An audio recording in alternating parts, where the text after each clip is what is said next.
Okay, so today we're diving into Doraemon. Oh, cool. Yeah. And specifically, we've got this review from MovieKaTicket Films Review Okay. about the latest movie, Nobita's Earth Symphony. Oh, wow. I know, right? Yeah. 43rd film in the franchise. That's a lot of movies. It is. Can you believe that they've been making these movies for so long? Yeah. It's amazing how they come up with new adventures, after all this time. Right. Like, what else can they possibly do with these characters? Exactly. But this one looks like it's got a pretty unique twist to it. A space adventure with a musical theme. Oh, interesting. A musical twist. Yeah, so the review starts off by setting the scene, and, Nobita and his friends are struggling with music practice. Oh, I can relate to that. Right, who hasn't been there? Yeah. But of course, this being Doraemon, things don't stay normal for long. Of course not. So there's a Doraemon gadget mishap. Oh. And it ends up creating this villainous entity called noise. Noise. Like a musical noise. Yeah, exactly. Yeah. Like a cacophony or something. So instead of a bad recorder recital, they've got like a universe-ending musical crisis. Yeah, basically. Wow. That's quite a leap. It is. But I guess it makes you think, Yeah. about how music can be so powerful. Yeah. Inspiring, but also destructive in the wrong hands. Right. Like if you think about it, noise pollution is a real thing. It is. So I guess it makes sense that they would take it to that level. And to fight this noise, they have to travel to a whole new planet Mushka. Mushka. What a name. I know. But what I thought was really interesting was how they described it in the review. It's not just a generic sci-fi planet. They made it clear that it has its own unique musical culture. Oh, that's cool. So it's not just about the action and the adventure. Right. They're really incorporating the music into the world building. Yeah. Which makes me really curious to see how that plays out. Yeah. How music connects us even in the most unexpected places. Yeah, like is it some kind of alien music? Or is it something we would recognize? I don't know. We'll have to watch and find out. Ex- The review also mentions that there are some new characters introduced in this movie. Well, like who? Well, there's this girl named Mika and her robot assistant, Japeku. Chapeku. Yeah, I know. Sounds interesting, right? Yeah. But are all the old characters still there? Oh, yeah. The review made sure to point that out. Doraemon, Nobita, Shizuka, Juan, Sunio.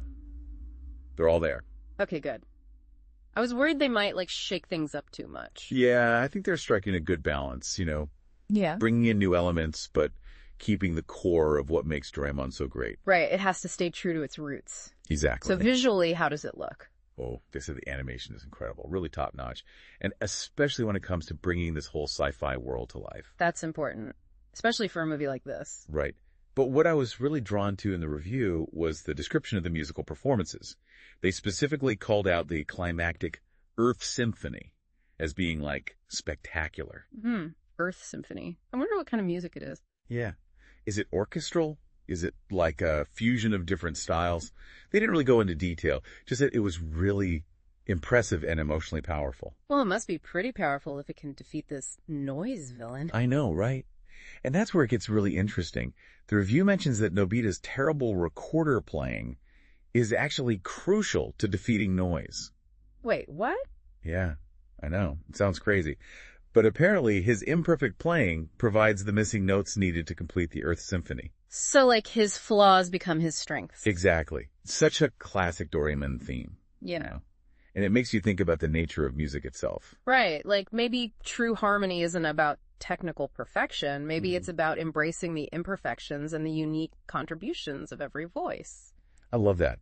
And the review talked about how this theme of music as a unifying force really resonates, especially after all the isolation that many people experienced during the pandemic. Oh, yeah, that's a good point. Right. Music can connect us even when we're physically apart. For sure. It's something we all need right now. Totally. Yeah. And it's not just about saving the universe from noise either.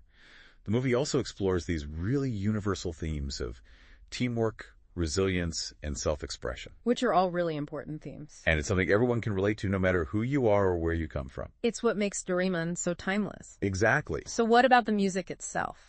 Well, they specifically called out the theme song Time Paradox by Vaundy. Said it was super catchy and added to the film's emotional impact. Cool. Yeah. I'll have to check it out. Yeah, me too. Sounds like a fun movie. Definitely. And they said the pacing is really engaging, keeps you on the edge of your seat the whole time. That's always good. Right. Yeah. You don't want a movie that drags. Nope. So, yeah, they highly recommended it. Whether you're a longtime fan or a newcomer to Doraemon. I'm sold. Yeah, me too. And if you want to learn more, you can check out the full review on MovieKaTicket.com. Great site.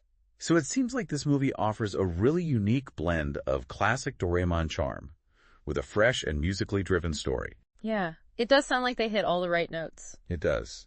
So here's something to think about. Do you think music can truly save the world? And if you could choose one song to be part of a universe-saving symphony, what would it be? That's a tough one. There are so many great songs out there. I know, right? But I think it's a question worth pondering. Definitely. Well, that's all the time we have for this deep dive into Doraemon's musical journey. Until next time. Bye.